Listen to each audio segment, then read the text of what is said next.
noite a todos que foram chegando.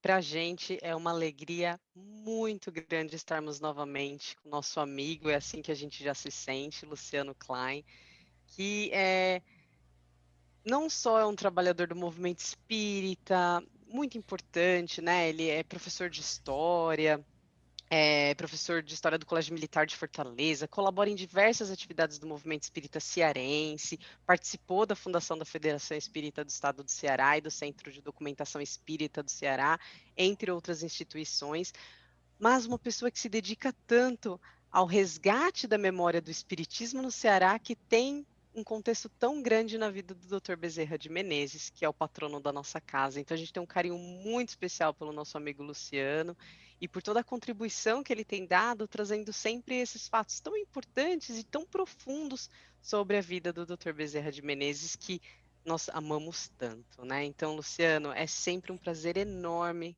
ter você conosco. Espero que em breve, muito em breve, possamos ter você aqui pessoalmente conosco um dia, confraternizando, conhecendo todo mundo, que a gente possa contar com a sua presença, né? Em se melhorando todo esse momento que a humanidade viva, com certeza a gente vai poder se encontrar pessoalmente. Então, seja muito bem-vindo mais uma vez e obrigado por estar conosco. Eu passo agora a palavra a você, Luciano. Boa noite, Anne, aos demais amigos que integram a família do Centro de Estudos Espíritas Adolfo Bezerra de Menezes. Aliás, uma das poucas casas que mantém o nome do Dr. Bezerra integralmente, mesmo em nível nacional. É uma alegria muito grande, querida, a alegria toda nossa de podermos mais uma vez estar com vocês para participar deste mês especial em que a casa abordou temas relacionados à trajetória luminosa do grande apóstolo da unificação.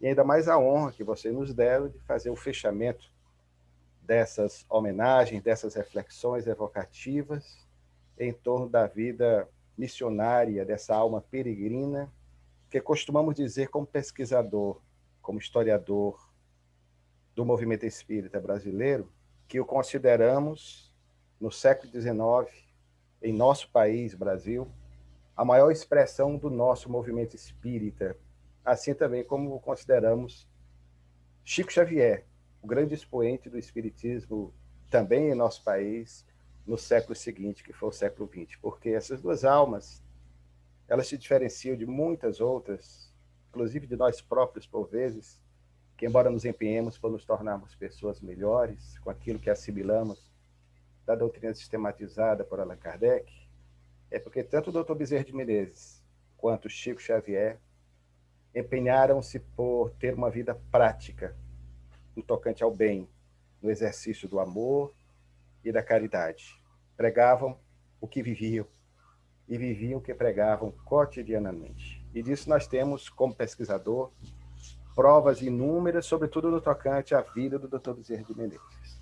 E esse é um ano muito especial também para nós espíritas, os que integram esta instituição que o homenageia, em face da celebração no próximo dia 29 de agosto, dos 190 anos de sua descida das regiões celestes, onde permanece, tutelando com Jesus os passos da humanidade sofredora, para a nossa dimensão, para o nosso país, para o nosso Brasil, e em especial no torrão que ele optou por nascer, na então província do Norte, o Ceará, secularmente martirizado por secas inclementes, uma terra no semiárido, e da freguesia do Riacho do Sangue, ele se projetar para todo o país, a partir de sua estada no Rio de Janeiro, e para todo o mundo, como hoje nós testemunhamos. E a alegria é maior para nós, porque há 3 décadas nós nos debruçamos e fizemos um comentário na outra oportunidade, quando com vocês estivemos relatando um pouco alguns aspectos desconhecidos da vida do médico dos pobres, já faz alguns meses, o tempo é célere, isso já foi no ano passado, estamos novamente com vocês, mas o fato é que, ao pesquisarmos sobre a vida do Dr. Bezerra de Menezes, e vamos publicar no próximo mês de agosto, um trabalho resultado dessas nossas demoradas pesquisas, com mais de 600 páginas, com a documentação inédita, a respeito de sua vida, novas fotos, novas imagens, novas informações mais pormenorizadas, e cada vez mais nós nos surpreendemos com a grandeza desse psiquismo. Porque, visto pela perspectiva da história, como costumamos dizer, pelo prisma ou pela lupa do historiador, o Dr. Bezerra de Menezes, como homem de seu tempo, como homem do século XIX, no Brasil oitocentista, ele avulta, ele se sobressai exatamente por sua coerência de vida. E quando temos o ensejo de vasculhar os escaninhos das nossas bibliotecas, nos determos na análise de velhos jornais com suas páginas amarelecidas pelo tempo e borolentas, nós ficamos como se voltássemos no tempo impressionados, exatamente com aquilo que os jornais da época destacavam em torno da vida de Bezerra de Menezes. Eu não me refiro nem tanto àquilo que mais o tornou conhecido na sociedade fluminense e carioca do século XIX, devido às suas ações na política, uma vida de dedicação intensa à vereança no Rio de Janeiro. Ele foi vereador de 1860 até 1880, quase que durante 2 décadas, ininterruptamente, exerceu o mandato na Câmara Municipal da Corte. Só lembrando, o Rio de Janeiro, à época, na então Corte Imperial, no chamado município neutro, que corresponderia hoje, só para nós entendermos, mal comparando ao Distrito Federal, porque o Rio de Janeiro era, no Império, como ainda seria no início da República, a capital do Brasil. Então, ele exercia a vereança no município neutro.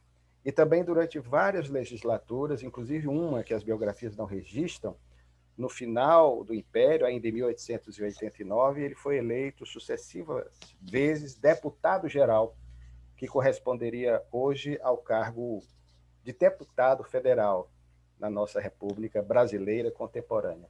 Mas eu não me refiro nem tanto a essa popularidade que ele conquistou, mercê de seus esforços, até porque naquela época, na condição de representante da Câmara Municipal, ele, por 2 vezes, de maneira efetiva, ele foi indicado para gerir, para administrar o então município neutro. Cargo esse que corresponderia ao de prefeito das capitais dos nossos dias. Portanto, ele foi prefeito do município neutro. Portanto, ele foi prefeito da capital do Brasil no Império. Só isso já bastaria para nós termos uma ideia do quão popular o nome Bezerra de Menezes se tornou no Brasil daquele tempo. Claro e é evidente que, por se tratar de uma ação política, ele foi alvo de muitas críticas, de muitas ironias, de muitas charges perversas até colocadas em jornais de época, mas tudo isso ele suplantou e superou com galhardia. E o atestado inequívoco da sua probidade, da sua idoneidade, da sua honestidade como político, nós constatamos a partir da leitura pormenorizada, detalhada que fizemos do seu inventário, por ocasião da sua desencarnação, em 11 de abril de 1900. Consultando o seu inventário, que se encontra hoje no Arquivo Nacional do Rio de Janeiro, nós vimos que, de fato, ele não possuía um bem material. Até a residência, a última que ele morou, na 24 de maio, ao número 93, na cidade do Rio de Janeiro, foi uma casa que ele passara a alugar desde 1895 e morava quando ali regressou ao mundo espiritual. Portanto, ele não tinha um bem material. Isso é uma demonstração patente da honestidade dele, de sua probidade como político e como administrador do Rio de Janeiro. No tocante à sua ação missionária como espírita, também nós conhecemos as suas facetas, as dificuldades que ele teve de pelejar, e como pelejou pela união da família espírita.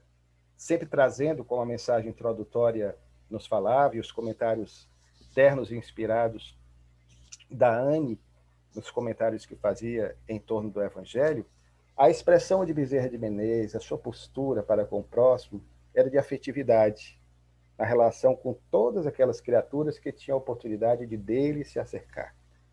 O Dr. Bezerra de Menezes exteriorizava esse afeto. Aliás, algo tão necessário, imprescindível e urgente no nosso movimento espírita atual, seja na Europa, seja no Brasil, seja nos países onde a doutrina sistematizada por Kardec floresce. porque nós precisamos entender e exortar sempre o lema que Bezerra pôs em prática de o Espírito de Verdade, quando nos conclama a necessidade do estudo.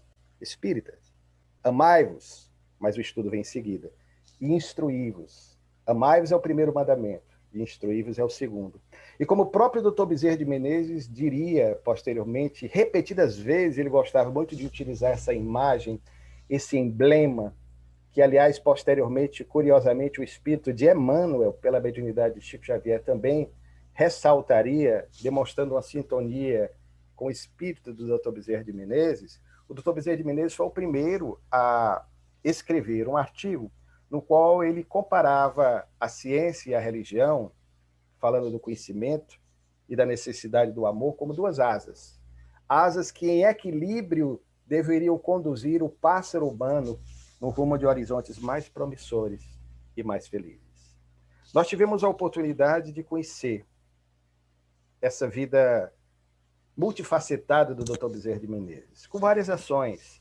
Da vez passada, nós falamos do Dr. Bezerra emancipacionista, abolicionista.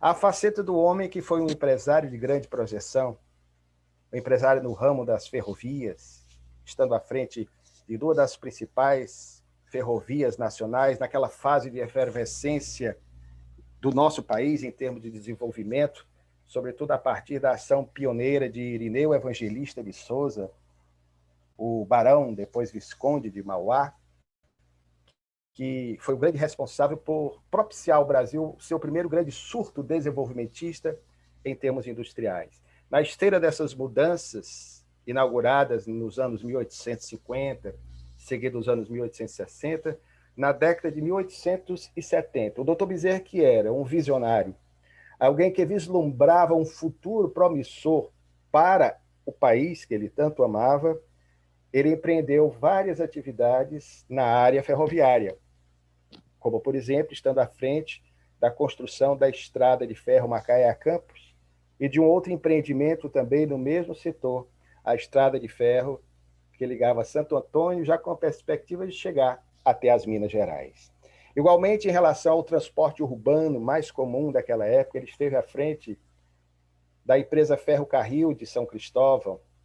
Na época, o transporte coletivo principal eram os bondes puxados a burros. Aliás, foi num desses bondes da própria Companhia de São Cristóvão que, num dia do ano de 1875, ele teve o ensejo de mercê da disposição de um amigo querido, colega de profissão, Joaquim Carlos Travassos, que fora o responsável por verter por primeira vez a língua portuguesa, o Livro dos Espíritos.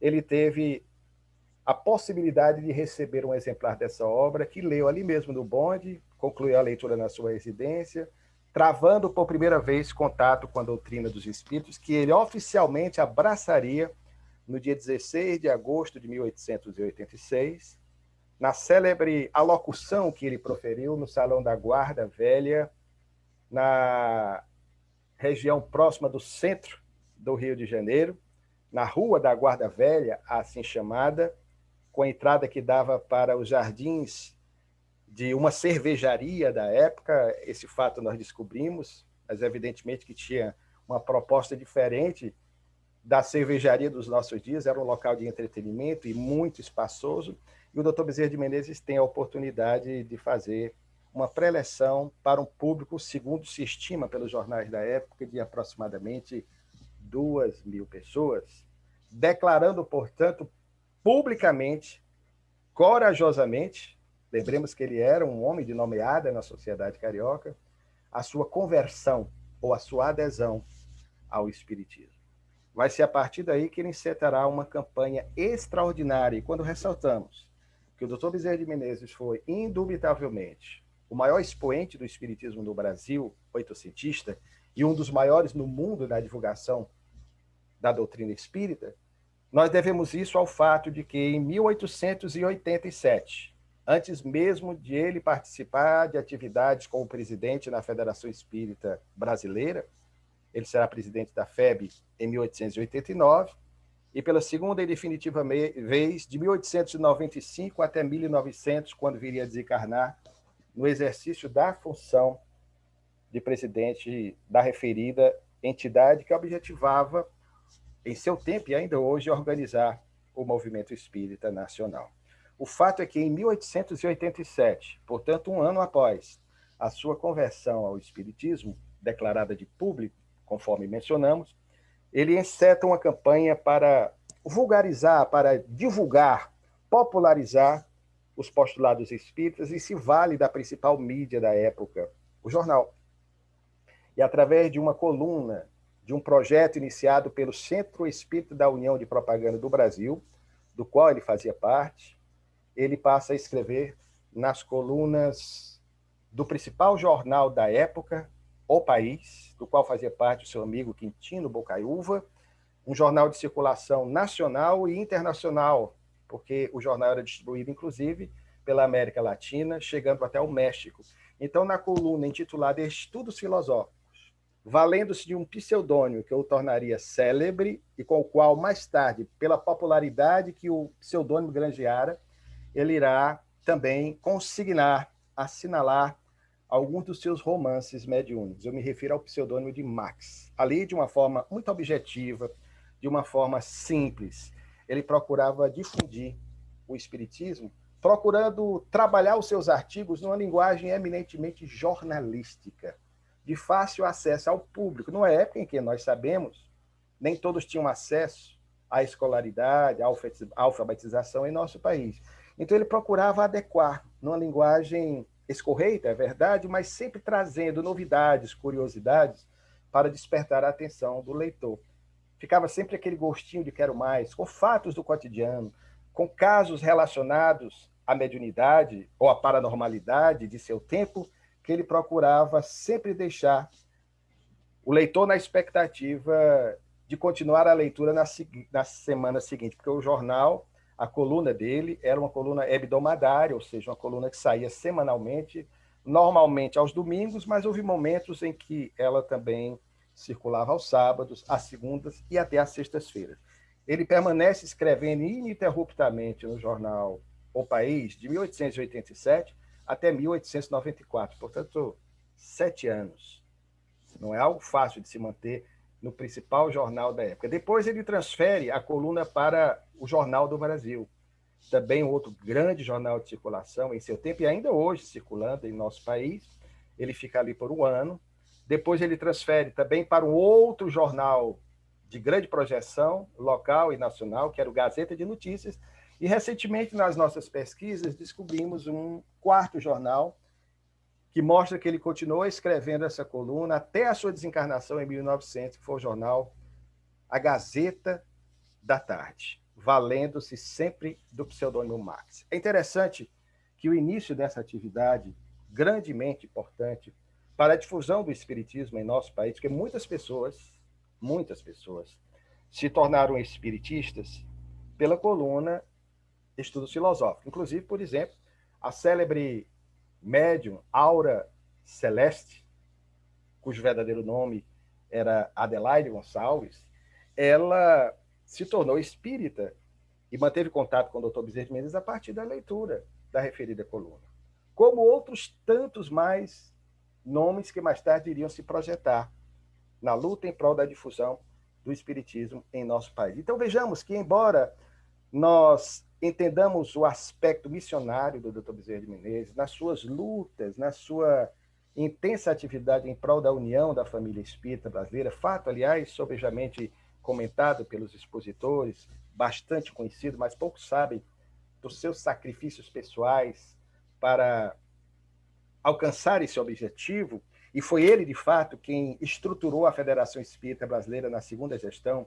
Foi ele, aliás, que sanou as questões de natureza material, financeira, pelas quais passava a federação naquele último lustro, naquele último quinquênio, nos últimos 5 anos da década de 1890 e do próprio século XIX. Então, se nós somos espíritas hoje, podemos dizer, em nível de Brasil, e do Brasil a sua mensagem foi difundida novamente, devolvida para a Europa, a terra-berço do espiritismo, na França, mercê do trabalho missionário do mestre de Lyon, Hippolyte Léon Denis Arrivaille, o nosso Allan Kardec, nós devemos também, essa nossa condição de espiritista, podemos assegurar a Bezerra de Menezes. Daí a importância do seu papel. se Chico Xavier teve uma atividade mais longeva, de 1927, quando ele inicia os seus estudos no Espiritismo, e, de certa forma, disciplina mais a sua faculdade mediúnica sob a tutela de Emmanuel, sobretudo a partir de 1931, e a partir do lançamento, no dia 7 de julho de 1932, da obra O Parnaso de Além Túmulo, que eu projetaria para o Brasil e para o mundo, nós devemos a Bezerra de Menezes também, igualmente, essa tarefa, eu diria, essa missão de difundir a mensagem espírita para o mundo. E vejam que comentamos rapidamente na vez passada, quando estivemos com vocês, que nas pesquisas que fizemos, que é algo extremamente gratificante para o pesquisador, porque nós perdemos, aspas, noites fecundas em vigílias constantes, nos debruçando nos escaninhos das bibliotecas, mesmo virtualmente, viajando pelo país e pelo mundo inteiro, a cata de velhos periódicos, nós chegamos a recompor os perfis biográficos dos 15 filhos do Dr. Bezerra de Menezes, dos 15 filhos legítimos, e mais uma que descobrimos recentemente no apagar das luzes da nossa pesquisa, portanto, 16 filhos, uma jovem chamada Antônia, a quem ele deu o nome de Antônia Bezerra de Menezes, uma filha adotiva, que era uma escrava liberta. Ele adotou essa criança, a quem carinhosamente ele apelidava de Antonica, como, aliás, assim fazia com todos os seus filhos. Ele punha apelido em todos os filhos. Por exemplo, Otávio, que é um filho bastante conhecido, ele chamava de Barão. José Rodrigues chamava de Tuca. Ernestina, sua filha, chamava de Zizinha. Carolina chamava de Ayá. Maria da Conceição, homônima da primeira esposa dele, a filha mais velha do segundo casamento, com Cândida Augusta, ele chamava de Sinhazinha, e assim ele ia adjetivando os filhos, o que demonstra nessa relação de intimidade que ele, conforme dissemos na outra oportunidade, ele era um pai extremamente afetuoso, um pai que falava fininho, um pai que roçava a espessa barba no pescoço dos filhos para que os filhos se desmanchassem em sorrisos. Nós temos registros desse carinho do Dr. Bezerra de Menezes para com os filhos. Mas o mais interessante, comentamos isso na outra oportunidade, é que foi exatamente no ano anterior que ele se tornou espírita. Mas já neste ano de 1887, em que ele iniciaria a sua grande missão na divulgação do espiritismo, foi o ano em que ele começou a passar por provas acerbas. Porque foi exatamente no ano de 1887 que ele começou a ver desencarnar um após outro, quase que de maneira sequenciada, os seus filhos. Só para termos uma ideia, nesse ano de 1887, no dia 2 de abril, desencarna em decorrência de uma febre tifoide, a mesma enfermidade que ceifou a vida física da mãe desse rapaz, porque ele era filho do primeiro casamento, a primeira esposa do Dr. Bezerra de Menezes, Maria Cândida Bezerra de Menezes, da família Machado e Lacerda, no Rio de Janeiro. Esse rapaz desencarna de febre tifoide, também chamado de tifo, no dia 2 de abril de 1887. E no intervalo de praticamente 3 meses, no dia 13 de agosto daquele mesmo fatídico ano, a primogênita, a filha mais velha do segundo casamento, uma linda moça de 22 anos, chamada Maria Cândida, desencarna, vitimada por uma tuberculose. Uma jovem que tinha um futuro promissor, muito querida, muito amada, inclusive noiva, e curiosamente o seu noivo, entristecido, muito amado pela família, acabaria ficando na própria família, porque mais tarde, 2 anos após, por insistência dos próprios familiares, ele passa a enamorar a irmã mais nova de Maria Cândida, de nome Ernestina, chamada, como dissemos, de Zizinha, com quem vai casar e deixar uma grande descendência. Portanto, o Dr. Bezerra de Menezes vai, ano após ano, ver seus filhos partirem. Em 1889, uma garotinha linda, cristiana, desencarnar aos 9 aninhos. Depois, uma outra filha chamada Carolina. Depois, uma outra chamada Cândida Augusta, nome da segunda esposa. Um garotinho chamado Emanuel desencarna aos 18 anos, também de tuberculose. Entendamos que fazia parte do contexto Eram enfermidades, hoje, perfeitamente prevenidas com as vacinas específicas, ou até casos, se alguém tem esse tipo de enfermidade, com os antibióticos poderosos que hoje nós dispomos, é perfeitamente reversível esse quadro. Então, nós vamos tendo o Dr. Bezerra de Menezes vendo um após outro os filhos partirem, mas tudo isso com resiliência, com galhardia, ele enfrenta essas provas acerbas, e ao desencarnar em 1900, desses 16 filhos, apenas 7, contando com a adotiva, estavam encarnadas. Portanto, ele viu partir antes dele 9 filhos. Uma dor tremenda para um pai, cuja força ele auferiu, ele buscou na fé espírita que já acalentava a sua alma.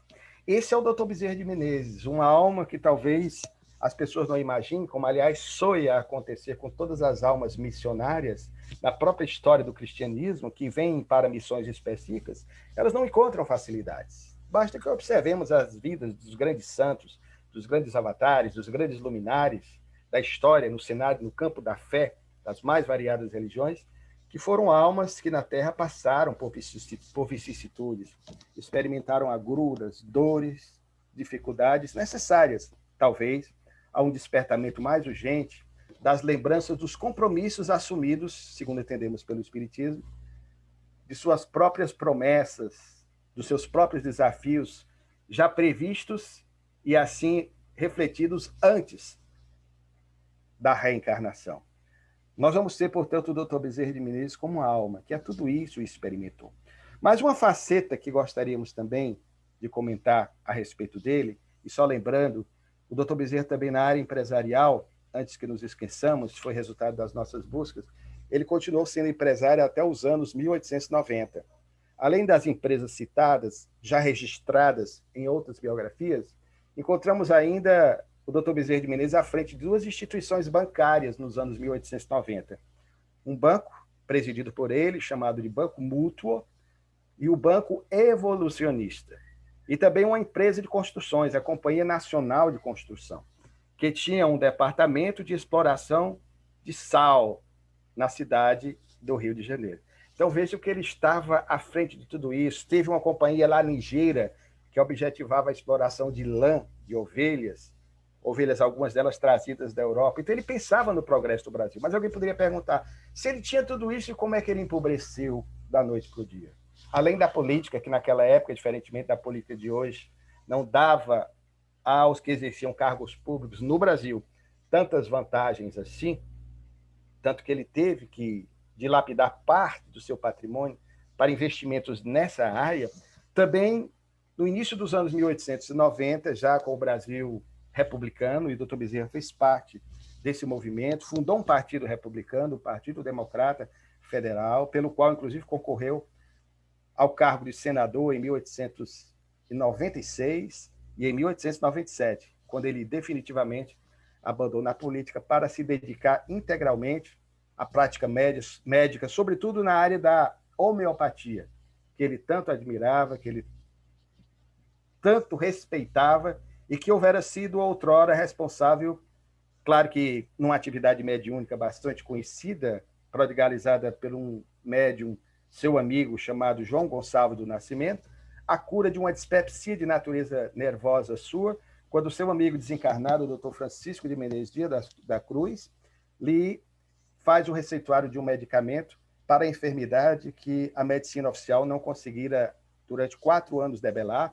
e depois também a sua esposa, Cândida Augusta, diagnosticada por alguns médicos como sendo portadora de uma tuberculose, e a entidade espiritual diz que, na verdade, ela não tinha tuberculose, faz o receituário mediúnico, ela tinha um outro problema de natureza uterina, ela fica boa e, de fato, só irá desencarnar no dia 20 de março de 1909, com 58 anos.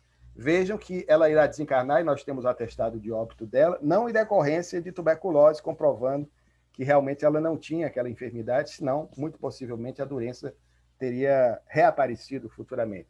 Mas ela veio a desencarnar de problemas relacionados ao que antigamente se chamava, de forma generalizada, esclerose esclerose, que hoje nós chamamos de esclerose múltipla, e outros problemas decorrentes de acidentes vasculares cerebrais. Mas o fato, portanto, é que o Dr. Bezerra de Menezes, no início dos anos 90, em razão da política nacional, sobretudo em face da ação do ministro da Economia, que era seu colega, amigo de parlamento, Rui Barbosa, o grande águia de Aia, ele, entretanto, enceta uma campanha, uma política que foi desastrosa para o Brasil, economicamente falando, na chamada política do encilhamento, e que fez com que muitos brasileiros dormissem ricos e acordassem pobres, perdessem praticamente tudo devido aos investimentos desastrosos que eram feitos. O doutor Bezerra perdeu praticamente tudo, tanto que teve de vender algumas de suas casas, porque, naturalmente, ele enricou honestamente na década de 1870, quando esteve à frente dessas empresas, às quais fizemos menção, na área ferroviária, e uma outra ainda na área das construções, a Companhia Arquitetônica, que organizou, ainda hoje, um dos principais bairros do Rio de Janeiro, o bairro de Vila Isabel. Mas há uma faceta do Dr. Bezerra de Menezes que nós queríamos trazer para a nossa reflexão, e pelo que a Anne me apresentou, nós vimos que foi também abordada por alguns dos expositores neste mês especial, que é em relação à produção literária do Dr. Bezerra de Menezes. Num capítulo do livro que lançaremos no mês de agosto, intitulado O Escritor Polígrafo, nós constatamos que o Dr. Bezerra de Menezes ele era um gênio por excelência, um homem com várias ações nas ciências de uma forma geral. Tanto que ele foi membro de várias agremiações científicas, além da área médica, a Academia Imperial de Medicina, o Instituto Farmacêutico. Ele foi presidente do Instituto Médico Brasileiro, da Sociedade Brasileira de Físico-Química. Descobrimos uma outra, a Sociedade de Aclimatação. Ele foi sócio correspondente de Lisboa, da Sociedade de Geografia de Lisboa. Participou de algumas agremiações de cunho histórico, porque, inclusive, ele escreveu 17 biografias de vultos do Império, que recuperamos, inclusive uma delas sobre a vida do imperador Dom Pedro II, biografias estas que foram enfeixadas, encerradas, em 2 volumes, numa obra organizada por Sebastião Sisson, francês, radicado no Brasil, que escreveu uma obra que os irmãos podem, inclusive, baixar gratuitamente, porque foi lançada mais recentemente pela Biblioteca do Senado brasileiro. Eu me refiro à Galeria dos Brasileiros Ilustres. Embora não identificadas, mas nós fizemos um trabalho valendo-nos de vários dicionários antigos, nós constatamos e relacionamos nesse trabalho as biografias que o Dr. Bezerra escreveu ainda em 1856, quando praticamente terminara a Faculdade de Medicina, e precisava de alguns recursos para poder sobreviver no Rio de Janeiro. O fato é que o Dr. Bezerra, portanto, era um homem eclético, de vários conhecimentos. Descobrimos até que ele chegou a dar profissionalmente aulas de matemática, não só aquele estudante de medicina que o buscou naquele episódio bastante conhecido, mas ele se submeteu a um concurso para dar aula no Colégio Pedro II, na década de 1850, logo após a conclusão do curso médico. Mas talvez, pelas atividades que se intensificavam na área médica, e mesmo na área empresarial, na área médica, porque ele organizou com um amigo um hospital, uma casa de saúde em 1861, chamada Casa de Saúde Godinho e Bezerra, poucos sabem disso, ele não teve condições de dar consecução a esse seu projeto na área da educação, mas ele era um educador por excelência. Ele chegou a lecionar, inclusive gratuitamente, para alguns alunos carentes. Isso nós destacamos no nosso trabalho. Há um capítulo só para ressaltar o Bezerra de Menezes como educador, além do amor que ele tinha pela educação. Mas voltando à questão literária, o Dr. Bezerra era um escritor multifacetado. Obras de cunho científico, nós descobrimos inclusive artigos científicos que ele publicava numa revista, O Acadêmico, que as biografias não registram, ainda em 1855, em 1854, quando ele era estudante da Faculdade de Medicina. E o mais impressionante é que, como estudante de medicina, ele já, como dissemos há pouco, vislumbrava um futuro alvissareiro para o nosso país, um futuro de esperança, demonstrando que o Brasil e essa é a ideia que ele passa, de certa forma, estava no projeto divino de se tornar um país do futuro. Como, aliás, também assim dizia Victor Hugo, o célebre Victor Hugo, como nós chamamos aqui no Brasil, que num artigo publicado no jornal cearense, local, de 1870, intitulado O Futuro do Brasil, é impressionante isso, fazendo os cálculos aí praticamente 60, quase 70 anos antes de Humberto de Campos lançar a obra Brasil, Coração do Mundo, Pátria do Evangelho, através da via mediúnica de Chico Xavier, Victor Hugo escreveu esse artigo no qual ele diz categoricamente que o Brasil será o país do futuro, onde para cá acorreriam todas as pessoas do mundo e seriam fraternalmente acolhidas pela nossa gente. Vejam que vaticínio, vejam que premonição, precognição, antevisão de um fato que é curioso, e ele diz, inclusive, que a capital da América Latina seria no Rio de Janeiro. Embora nós tenhamos Brasília, mas até preferimos Rio de Janeiro, que talvez seja, de todas as cidades do nosso país, aquela mais conhecida no mundo inteiro. E onde o Dr. Bezerra de Menezes passou a viver a partir de 1851. Portanto, ele trabalhava nessa área e não se enveredou pelo caminho da educação. Mas vai ser a partir dos anos 1860 que ele vai começar a escrever vários trabalhos. Já fizemos menção ao trabalho primeiro que ele publica, eu não me refiro só àqueles artigos publicados em vários jornais, porque ele escreveu artigos políticos no jornal A Reforma, no jornal Sentinela da Liberdade, mas um opúsculo que ele publicou em 1869, no qual ele ofertava ao leitor alternativas plausíveis para que a abolição fosse feita em nosso país de forma responsável, lenta e gradual. Em 1877, também uma outra obra eminentemente científica, escrita para despertar a atenção das autoridades de então, a problemática secular, eu diria até quase que milenar, da nossa região, Nordeste, Brasil, em relação aos flagelos, ao acicate da dor provocado pelas secas inclementes na nossa região, ainda hoje fazendo sofrer o nosso povo, a nossa gente. O Dr. Bezerra de Menezes escreve um opúsculo para que assim pudesse oferecer aos seus conterrâneos, mesmo estando no Rio de Janeiro, soluções viáveis, execuíveis à resolução dos problemas da seca. Mas os seus romances específicos de cunho espírita e outras obras mais científicas ficaram mais para a década seguinte.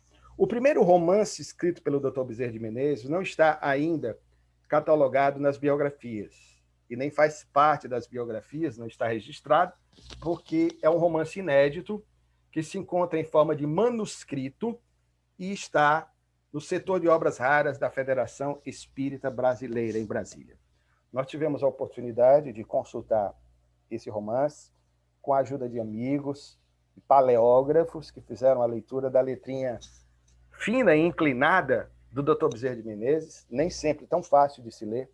E nesse romance, que esperamos a FEB venha com cuidado, após uma boa e reforçada leitura paleográfica, passando aí para a análise dos historiadores, de alguns filólogos, no tocante a algumas expressões de época, eu me refiro à obra que, na verdade, foi a primeira obra, o primeiro romance do Dr. Bezerra de Menezes, lançado a partir de 1885, repito, as biografias não registram, o romance se intitula, título original dado por ele, bem longo, Viagem através dos séculos ou as fases da vida humana. O interessante nessa obra é que ele faz uma abordagem praticamente de 450 anos da história do Brasil, à época. Desde o início da civilização brasileira, fala da ação missionária, o que é impressionante, do padre José de Anchieta e de seu grande amigo Manuel da Nóbrega. Fala do índio Tibiriçá, personagens bastante conhecidos da nossa história, da fundação do Colégio de São Paulo por esses dois jesuítas. E o mais impressionante é que o Dr. Bezerra de Menezes, se retratando no século XIX, através de um personagem que ele próprio, a quem ele dá o nome de André Cavalcante, que também era um médico, que também era espírita, ele fala da vinculação espiritual que ele tinha com esses psiquismos, com esses espíritos. O espírito do padre Manuel da Nóbrega e de José de Anchieta. E serão esses mesmos espíritos que vão trabalhar com ele no século XIX para esse projeto de divulgação do espiritismo. Ficamos impressionados com essa narrativa porque nós sabemos que esses dois espíritos, Manuel de Nóbrega e José de Anchieta, tiveram e têm atuações marcantes e importantes nesse projeto de organização do espiritismo em nosso país. Emmanuel, por exemplo, todos nós sabemos, foi o padre Manuel da Nóbrega. Então, há uma identificação muito grande desses espíritos, o que é interessante. E o mais surpreendente também é que nessa obra vanguardista, o espírito Emmanuel, época Manuel da Nóbrega, com o padre Anchieta e com outros que os secundavam nas tarefas de visitação, eles visitam uma instituição espírita, fazem uma homenagem ao médium injustiçado, perseguido, João Gonçalves do Nascimento, grande amigo do Dr. Bezerra de Menezes, em quem também o Dr. Bezerra de Menezes se retrata. E o mais interessante é que os espíritos descrevem uma visita que eles fazem a um centro espírita em atividade. E vão ali registrando o que eles estão vendo. Sinceramente, eu só passei a travar contato com esse tipo de informação com as obras de André Luiz, a partir da década de 1940, quando André Luiz, como um repórter do mundo espiritual, com nuances incríveis e encantadoras, vai escrevendo para nós detalhes, fatos que ele testemunhara sob a orientação dos seus mentores nesse processo de adaptação ao mundo espiritual, a partir da série que nós conhecemos como série André Luiz, que começa com a obra Nosso Lar. É verdadeiramente impressionante. Depois vem os outros romances que nós conhecemos, A Casa Mal Assombrada, originalmente com Mal Assombrada, depois não sei por que tiraram o mal, ficou só A Casa Assombrada, ainda hoje editada pela Federação Espírita Brasileira. A obra Evangelho do Futuro, uma obra póstuma, embora já tenha sido lançada no Reformador, no início do século passado, e que foi lançada em 2009 pela Federação Espírita Brasileira, obra na qual nós encontramos também muitos elementos biográficos do Dr. Bezerra de Menezes, reportando-se ao seu torrão natal, à Vila do Frade, a cidade do Martins, onde ele passou a viver. São verdadeiramente descrições pormenorizadas de muitos aspectos da sua infância e da sua juventude.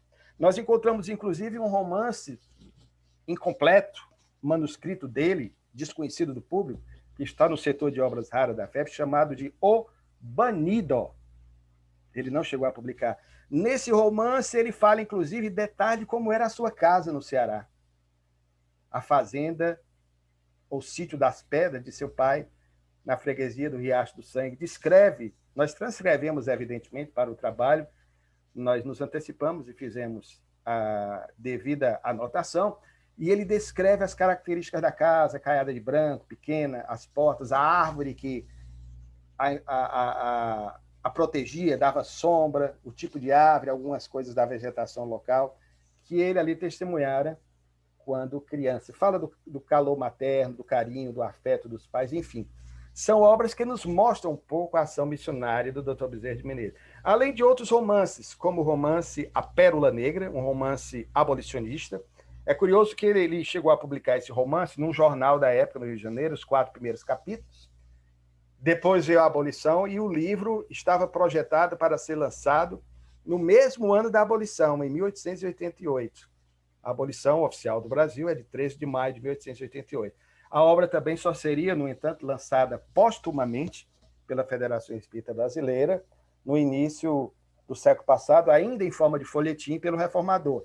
E só mais recentemente a Federação Espírita Brasileira lançou essa obra, na qual ele registra as ações heróicas de Honorina, uma escrava, sábia escrava, que tinha, inclusive, conhecimentos da reencarnação e da comunicabilidade dos espíritos. O mais interessante é que o nome dessa escrava, que ninguém sabia, até a pesquisa que fizemos, ele dá em homenagem à mãe da escrava liberta que ele adotou, como dissemos, a garotinha de nome Antônia.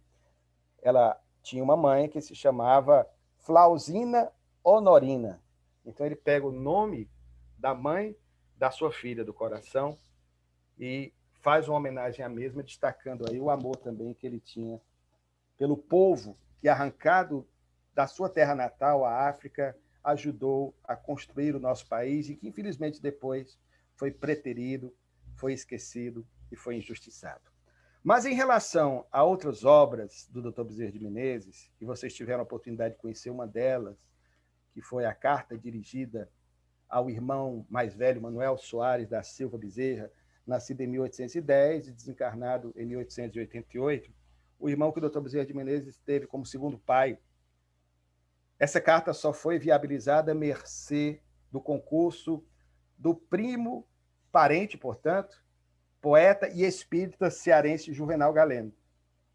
Juvenal Galeno, que desencarnou em 1931, já praticamente nonagenário, cego.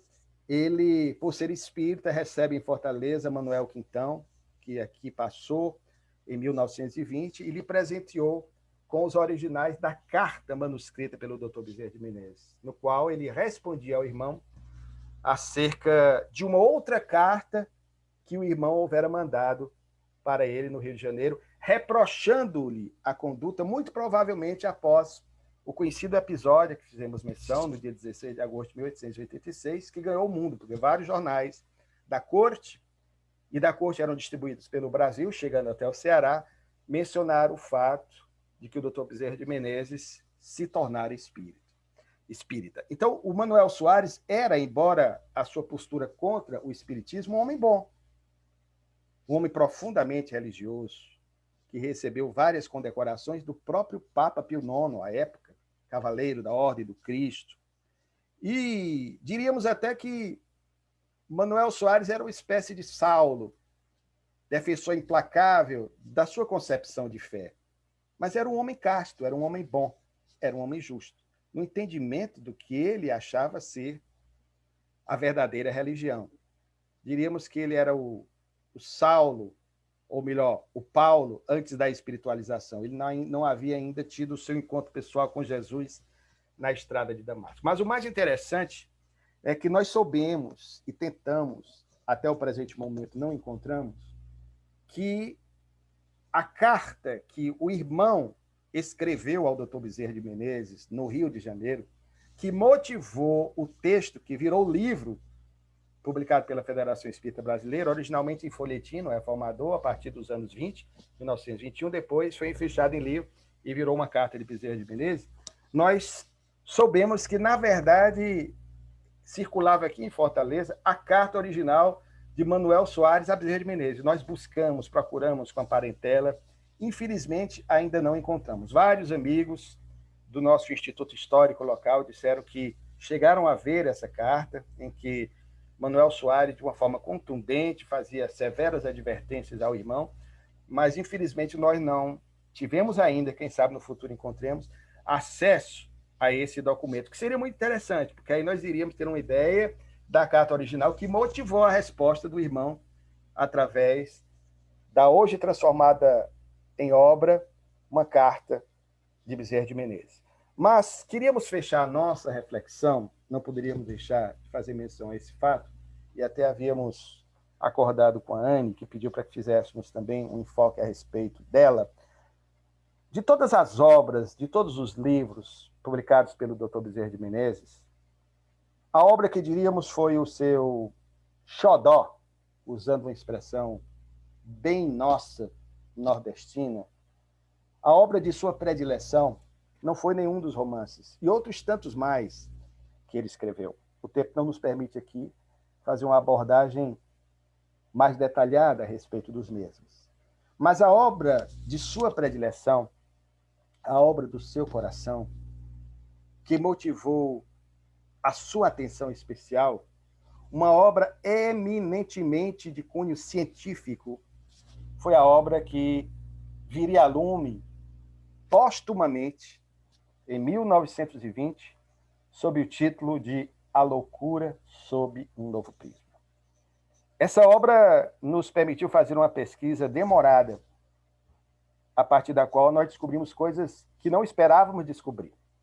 A primeira delas foi que o filho do Dr. Bezerra de Menezes, o fato é conhecido, a história também, o tempo não nos permite aqui um detalhamento maior, mas o filho que motivou a atenção do Dr. Bezerra de Menezes, em razão de um processo grave, obsessivo, tratado pela medicina oitocentista, pelos alienistas, que eram os médicos psiquiatras de então, numa fase em que a psiquiatria e a psicologia ainda estavam em processo inicial de formatação, de estruturação, diagnosticaram como sendo loucura. O filho, entretanto, não era, como algumas biografias registram, o segundo filho, chamado Antônio, mas, na verdade, era o filho homônimo do Dr. Bezerra de Menezes, seu filho mais velho, nascido em janeiro de 1860, chamado Adolfo Bezerra de Menezes Júnior, que foi um rapaz que desapareceu praticamente da história. Ninguém, nenhum biógrafo, até o presente momento, havia encontrado nada a respeito dele. Foi quando, surpreendentemente, mercê da ajuda divina, eu diria para vocês que nos ouvem, se eu tivesse qualquer dúvida em relação à ação da espiritualidade como espírita, eu diria para vocês que essas dúvidas teriam sido irremediavelmente refragadas, dirimidas, com o que eu pude testemunhar nessas pesquisas. Coisas que eu encontrei que eu diria para vocês em circunstâncias normais, sinceramente, eu jamais encontraria. Quando paramos para ver o livro, o que pesquisamos na revisão, como é que eu descobri tudo isso? Não tem condições. Então, nós descobrimos, já no apagar das luzes, quando o livro já estava prestes a ser encaminhado para a diagramação, ele está em fase de diagramação, nós descobrimos que, na verdade, esse filho só desencarnou em 1899, com 39 anos, em decorrência de uma caquexia, palustre, expressão da época, para caracterizar a malária no Rio de Janeiro. Nunca se casou, vivia sempre com um dos irmãos e era o jovem que o Dr. Bezerra de Menezes conseguiu, através da terapêutica espírita, minorar o seu problema, embora ele tenha continuado ainda, como o próprio Dr. Bezerra de Menezes registra na obra, com algumas sequelas, em razão do complicado e imbricado caso obsessivo. Mas o fato é que, para essa obra, e esse rapaz chegou a ser internado, descobrimos, em hospitais psiquiátricos da época, o hospício, assim chamado, Pedro II, e a casa de saúde do Dr. Eiras. Foi quando o Dr. Bezerra de Menezes, finalmente, já desesperado, ele opta pela sugestão de uma amiga, ainda não era espírita nesse tempo, foi no início dos anos 1880, e aí ele aceita participar de uma reunião mediúnica quando a entidade espiritual que perseguia o seu filho se manifesta.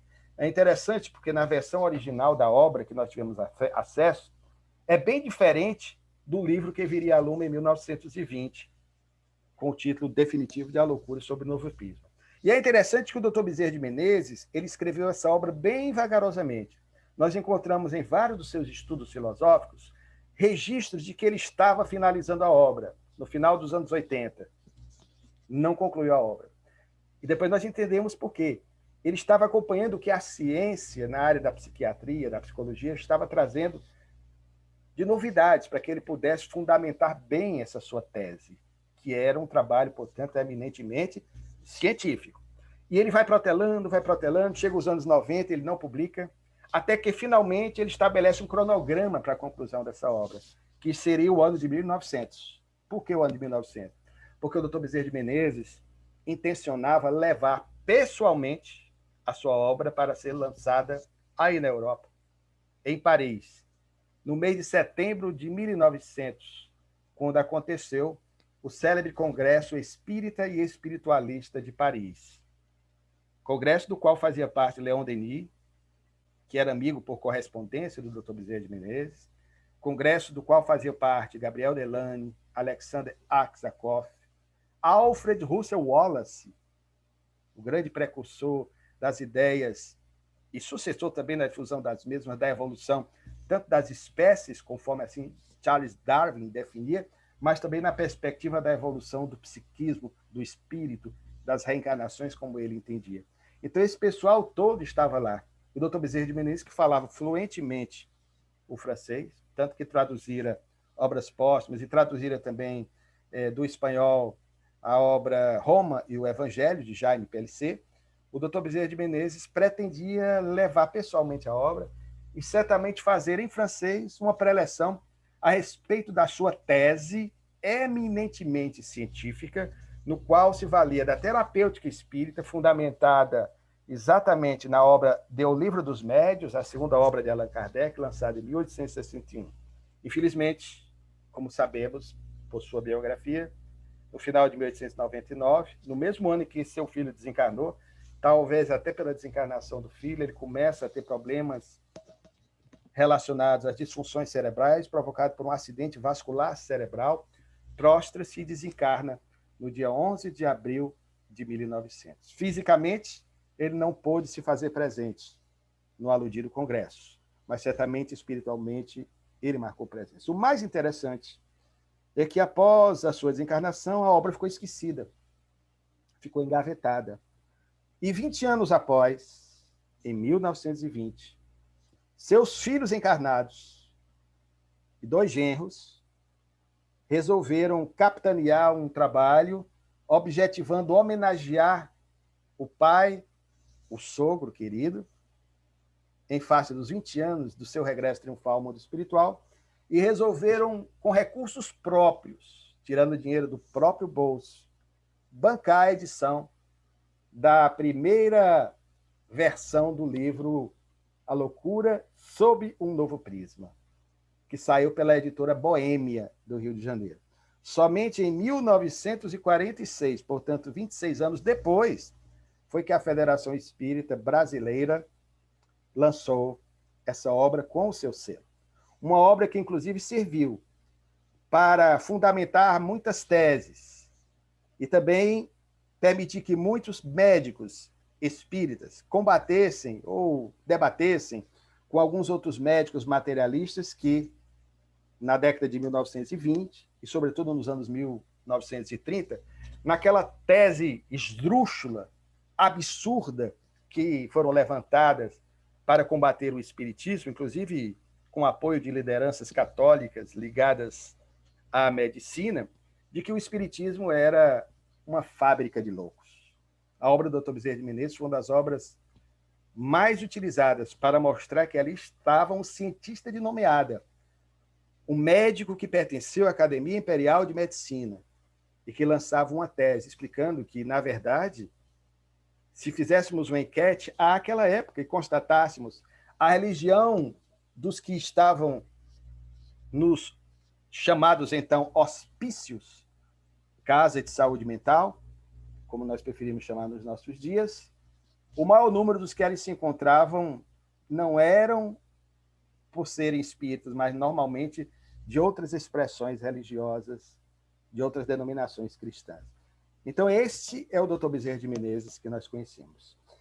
Finalizando, já fechando aqui o nosso encontro para sermos pontuais, pedindo desculpas por termos avançado aí em 1 ou 2 minutos, mas queríamos uma vez mais agradecer pelo convite que nos foi feito, para que pudéssemos com vocês compartilhar o resultado das nossas buscas, da nossa pesquisa, e que fazemos pelo amor imenso, pela gratidão que temos a esse espírito que amamos profundamente. Portanto, todos vocês que na Europa levam adiante o projeto de Bezerra de Menezes, através desta casa que esparze, a partir dos estudos excetados, luzes a toda a Europa, nossa gratidão, nosso reconhecimento e nossos votos de muita paz. Nós é que agradecemos, profundamente emocionados, Luciano. Ouvir de você fatos tão preciosos da vida singular do Dr. Bezerra de Menezes, esse apóstolo da caridade, esse benfeitor que tanto amamos. Então é com muita emoção que nós agradecemos novamente a sua presença e já convidamos para você vir falar do seu livro quando você lançar, estar conosco mais uma vez em breve, com certeza. Né? Como eu disse, é sempre um prazer muito grande tê-lo aqui conosco. E eu gostaria de solicitar se você poderia fazer a nossa prece final. Com a maior alegria, querida. Tá bom, obrigada. Senhor Jesus, amoroso amigo,